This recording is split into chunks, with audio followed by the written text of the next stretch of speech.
The car world has gone crazy recently. I've got all the details on the new American Rolls-Royce, a hydrogen-powered Alpine hypercar, a 600-horsepower electric Jeep, and even a bulletproof SUV with real James Bond gadgets. But there are plenty of even cooler new cars that have just been revealed too. And I'm going to tell you everything you need to know about them in this video.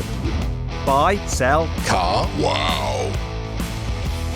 This is a new Cadillac Сел레스틱. It's a brand new, ultra-luxurious EV that will take on cars like the Mercedes EQS and even the new Rolls-Royce Spectre. It looks absolutely incredible on the outside. Most car makers tone down their concept cars for production, but not Cadillac. This thing looks like it belongs in the metaverse, not on public roads. And it's just as eye-catching on the inside too. There are boatloads of posh materials and a 55-inch digital screen that stretches all the way across the dashboard. That's the same size as Mercedes' gigantic hyperscreen. The Сел레스틱 comes with two electric motors that Cadillac says make around 600 horsepower and almost 870 newton meters of torque. That's the same ballpark as the new Rolls-Royce Spectre, which has 585 horsepower and 900 newton meters. The Cadillac will accelerate from 0 to 60 miles an hour about half a second quicker than the Rolls-Royce though, with a time of 3.8 seconds. And the Сел레스틱 will undercut that car in terms of price. It's expected to cost from about £250,000. That sounds like a lot, and it most certainly is, but it's also £50,000 less than the starting price of the Rolls-Royce Spectre.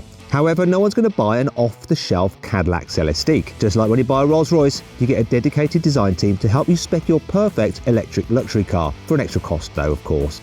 This is the new Polestar 3 and it's the most powerful electric car Polestar has ever made. Go for the optional performance pack and its dual motors make 517 horsepower and 910 newton meters of torque. That's enough oomph to blast this new Tesla Model Y alternative from 0 to 60 miles an hour in 4.7 seconds. The standard car isn't slow either. Its dual motors crank out 489 horsepower and help it crack the 0 to 60 sprint in 5 seconds flat. The Polestar's 14.5-inch touchscreen infotainment system should be super quick too. It's running the latest car-specific Android operating system from Google. There's more computing power elsewhere, especially if you pick the upgraded Pilot Pack. This beefs up the car's safety kit with a LiDAR system, 3 cameras and 4 ultrasonic sensors to help it spot potential hazards. All Polestar 3s come with a 111 kilowatt-hour battery pack, giving you a range of 379 miles. Sounds good? Well, you can order the new Polestar 3 now from £79,900.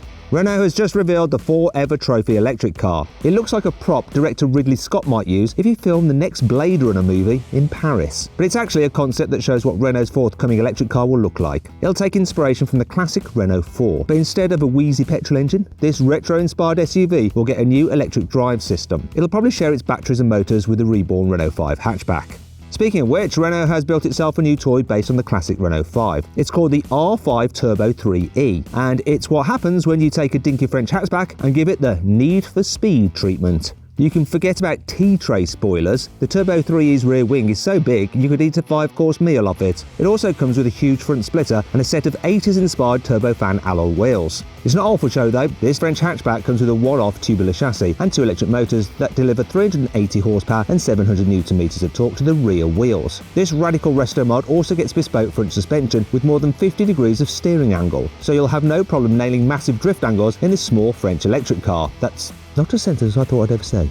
A crazy Renault 5 isn't the only racing-inspired concept to appear recently. Check out the Alpine Alpenglow. I know it sounds like a breakfast cereal, but it's a hydrogen-powered single-seater that shows what Alpine's future road cars and racing cars could look like. This isn't a hydrogen fuel cell car like a Toyota Mirai though. The Alpine has an internal combustion engine that actually burns hydrogen instead of using it to generate electricity. This technology probably won't appear in a production car anytime soon, but some of the Alpenglow's design cues might. In fact, you can see some of these cars in the background of the video. One of them is a new electric hot hatch, one is a new all-electric replacement for the A110 Coupe, and the third is a new electric SUV.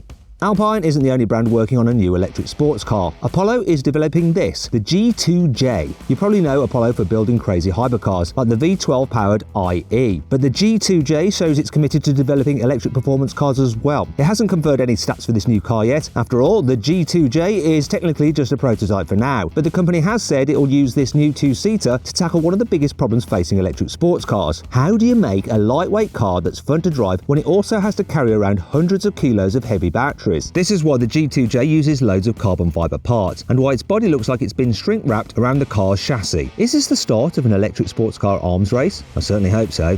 Speaking of arms races, check out the armoured Reзвani Vengeance. It started life as a Cadillac Escalade, but Reзвani chucked away the body and built its own military-inspired bomb shelter on wheels. Don't think it's all bark and no bite though. You can get the Vengeance with the same military upgrade package as Reзвani's other SUV, the Tank. This has features including bulletproof windows, electrified door handles that shock any wannabe carjackers, and a James Bond style smokescreen. How much does this all cost? Well, the basic Vengeance will set you back $250,000. At least you'll have somewhere to hide from any debt collectors who come knocking.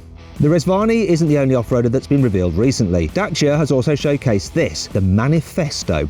Okay, so it isn't in the same league as the Vengeance. It doesn't even have any windows or doors, so it's definitely not bulletproof. But it does show what a simple back-to-basics off-roader could look like in the future when we'll all be driving electric cars. It has airless tyres that don't get punctured if you drive over sharp terrain, and there's only one headlight to save weight and help the battery last longer. You can also detach the light and use it as a camping torch. Lots of the Manifesto's interior is made from recycled materials, and the whole cabin is waterproof so you can hose it out if everything gets a bit muddy, or you could just leave it parked outside in the rain.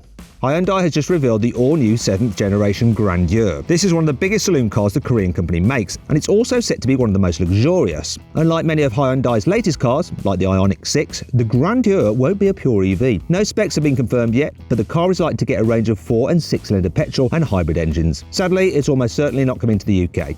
Maserati has already revealed the electric Folgore version of its new Gran Turismo, but it's now pulled the covers off a twin-turbo V6 model. This looks pretty much identical to the electric GT on the outside, but things are completely different under that long bonnet. The electric motors and batteries have gone. Instead, you get a 3-litre twin-turbo V6 from the MC20 supercar. This cranks out 490 horsepower as standard, but you can upgrade to a Trofeo model with a Meteor 550 horsepower. This faster version accelerates from 0 to 60 miles an hour in 3.5 seconds, and it should feel even better to drive than the electric Folgore because it weighs almost half a ton less. Maserati hasn't confirmed how much this new GT will cost, but expect to pay around £150,000 for the V6 model and closer to £200,000 for the electric Folgore.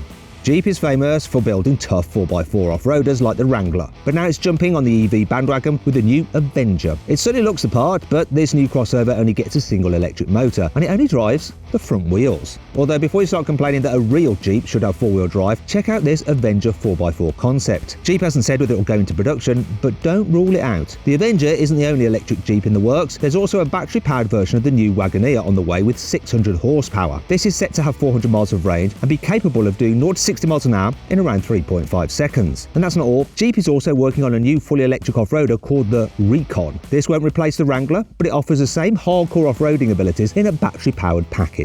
Foxconn is a Taiwanese company that builds whole products for some of the world's biggest brands, including Microsoft, Nintendo, Google, and Apple. You might actually be holding an iPhone or a Google Pixel phone made by Foxconn right now. And soon, you might be driving a Foxconn car. This tech giant has just revealed 2 new electric cars, the Model B and the Model V. I wonder where they got the inspiration for naming their cars. Anyway, the Model B is a small electric hatchback. It's about the size of a Volkswagen ID3 and has about 280 miles of range. The Model V is an electric double-cab pickup truck that can carry 1 ton of cargo in the bed and tow a trailer weighing up to 3 tons. Foxconn doesn't plan to sell these cars itself, but it does want to build them and sell them in partnership with other brands. You never know, this could be the start of a Foxconn and Apple car project. Watch this space.